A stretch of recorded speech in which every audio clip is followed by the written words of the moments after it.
बिस्मिल्लाहिर्रहमानिर्रहीम। असल बात से मैं हूँ इकबाल जंजुआ। नाज़रीन, एक होटल में एक वेटर था और उस होटल का जो मैनेजर था वो उस वेटर को बहुत तंग किया करता था। कभी उसको जल्दी जाने पे डांटता, जल्दी ना आने पे डांटता, कभी खाना सही ना लगाने पे डांटता। इवन कि हर छोटी छोटी बात पे वो मैनेजर उस वेटर के साथ किसी न किसी तरह से जितना अच्छा काम करता उसमें कोई ऐसी खामी निकाल कर उसे तंग करता।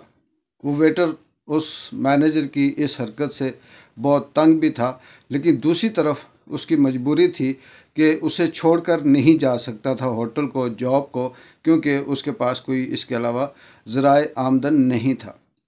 वक्त गुजरता गया, वो शख्स, वो जो वेटर था, वो अपने दिली दिल में कुढ़ता और इसी तरह से जैसे भी है रो धो के मुश्किल में वक्त गुजारता और वहाँ पे सुबह शाम जॉब पे जाता।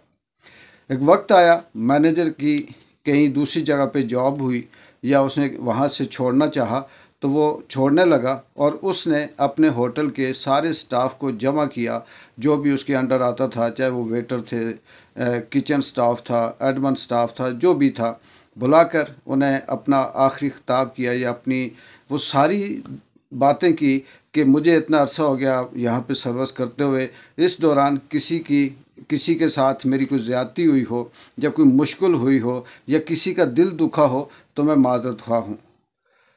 वहाँ पे सारे लोग जो बैठे हुए थे उसमें से उसी वेटर ने हाथ खड़ा किया और उसने कहा कि सर, माज़रत करने की ज़रूरत नहीं है। उसने कहा क्यों?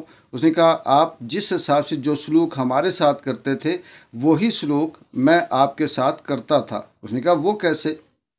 वेटर ने कहा कि जब आप खाना मांगते थे, मंगवाते थे, चाय मंगवाते थे, पानी मंगवाते थे, तो मैं वो कप, वो गिलास, वो प्लेटें, वो बर्तन जिस पे मैं आपको खाना चाय पानी देता था वो मैं कभी साफ़ नहीं करता था, बल्कि थूकों से मैं उसे गीला करके तो गंदे कपड़े से साफ़ किया करता था। इस तरह करने से मेरे अंदर का वो जो नफ़रत थी, गुबार था, वो जो गुस्सा था, वो यूं करने से कम होता था कि आप अगर हमारे साथ नाइंसाफ़ी कर रहे हैं तो हम भी आपके साथ कर रहे हैं। बिल्कुल इसी बात को अगर हम आज की पाकिस्तान के अंदर जो सियासी सूरत हाल चल रही है नाज़रीन, उस पे रखें तो ये कहना बिल्कुल आसान भी है और ये बात आसानी से समझ भी आ जाएगी कि एक तरफ तमाम सियासी जमातें, चाहे उसमें मुस्लिम लीग नून हो, पीपल्स पार्टी हो, JUI हो, MQM हो या दीगर जो छोटी मोटी IPP अब नई बनी है ये जमात हो या और जो छोटी मोटी सियासी जमातें हैं, उनके लिए सारे मैदान, सारे चैनल, सारे डिक्शनरीज के अल्फाज ओपन हैं। वो जहाँ चाहें जलसा कर सकते हैं, कॉर्नर मीटिंग कर सकते हैं, बात कर सकते हैं, टीवी चैनल्स में शो कर सकते हैं, अपने नुमाइंदे भेज सकते हैं, सब कुछ कर सकते हैं। जिस तरह से मर्ज़ी अल्फाज इस्तेमाल करें, उनके लिए किसी किस्म की कोई रुकावट नहीं है। और दूसरी तरफ पाकिस्तान तहरीक इंसाफ के साथ जो नाइंसाफ़ी हो रही है, जो जुल्म हो रहा है, जो ज़्यादती हो रही है, वो सबके सामने है और बच्चा बच्चा ये जान चुका है, ये समझ चुका है। अब तो वो लोग जो पाकिस्तान पीपल्स पार्टी, नून लीग या MQM या JUI से ताल्लुक़ रखते थे या IPP के अंदर भी हैं, उन्हें भी पता है कि असल कहानी क्या है। मसला सिर्फ ये है कि वो उस वेटर की तरह उस तरह से खुलकर सामने नहीं आ सकते। उन्हें सब कुछ समझ आ रही है, लेकिन अंदर खाने जो उनकी नफ़रत है, जो मुखालफत है, वो कम नहीं हो रही इससे, बल्कि वो बढ़ रही है। अब यहाँ पे ये सवाल पैदा होता है कि पाकिस्तान के अंदर कोई भी अदारा हो, चाहे वो इस्टेब्लिशमेंट हो, अदलिया हो या टीवी के अंदर कुछ इस तरह से बड़े नाखुदा बैठे हुए हों, ब्यूरोक्रेसी के अंदर बहुत बड़े बड़े नाखुदा बैठे हुए हों, ये लाइफ टाइम नहीं है। इनका एक टेन्योर होता है 1 साल, 2 साल, 4 साल, 6 साल। इसके बाद कुछ ट्रांसफ़र हो जाते हैं, कुछ रिटायर हो जाते हैं और कुछ अल्लाह को प्यारे हो जाते हैं। लेकिन दूसरी तरफ ये जो सियासतदान हैं, सियासी कारकुन हैं, सियासी रहनुमा हैं और ये फ़ारावर होते हैं। इनका मुल्क के अंदर किसी न किसी तरह से अर्सो सरूख जारी रहता है और ये ख़त्म नहीं होता। अब यहाँ पर एक दूसरी तरफ ये सीन भी है कि ये सबको पता है कि पाकिस्तान के अंदर पाकिस्तान तहरीक इंसाफ के साथ कौन ये सब कुछ कर रहा है, इस हद तक कौन पहुंचा रहा है। और ये दुश्मनी, ये नफ़रत, ये इंतकाम, ये लेवल प्लेइंग, ये सब कुछ किसके कहने पे हो रहा है, ये क्यों हो रहा है। लेकिन मजबूरी ये है कि ना जज इसके आगे बोल सकता है, ना वकील बोल सकता है, ना मीडिया का कोई शख्स बोलता है, ना ब्यूरोक्रेसी में कोई बोलता है, क्योंकि उन्हें पता है कि अगर हमने अगर सच और हक की बात की तो हमारे मुंह के ऊपर भी कपड़ा रखकर हमें भी इसी तरह से किसी गुमनाम चिल्ले पे भेज दिया जाएगा। लेकिन सवाल यहाँ पर ये पैदा होता है कि क्या ये नफ़रत कम कर पाएंगे इस तरह से, या इस तरह से अपना ये टारगेट अचीव कर पाएंगे, या जो इनका मकसद है ताकत का वो जो नशा है, क्या उसमें ये कामयाब हो पाएंगे। क्योंकि आने वाले इलेक्शन अगर होते हैं, अगर 8 फरवरी तक किसी किस्म का कोई ऐसा स्क्रिप्ट चेंज नहीं होता, किसी किस्म का कोई हंगामा नहीं होता, या कोई ऐसा नया ट्विस्ट नहीं आता, तो इलेक्शन अगर होते हैं तो ये लोग जो लोग एक्सरसाइज के तौर पर नाम नहाद किस्म के 9 बजे से लेके 5 बजे तक लाइन में खड़े होकर वोट डालने की कोशिश करेंगे। और इसमें जो माजी में होता रहा वो यही होता रहा कि 1500, 2000, 4000, 6000 का फ़र्क आता रहा, उसमें से कहीं से ठप्पे लगकर बात होती रही। ये अभी तक उसी स्क्रिप्ट के ऊपर चल रहे हैं।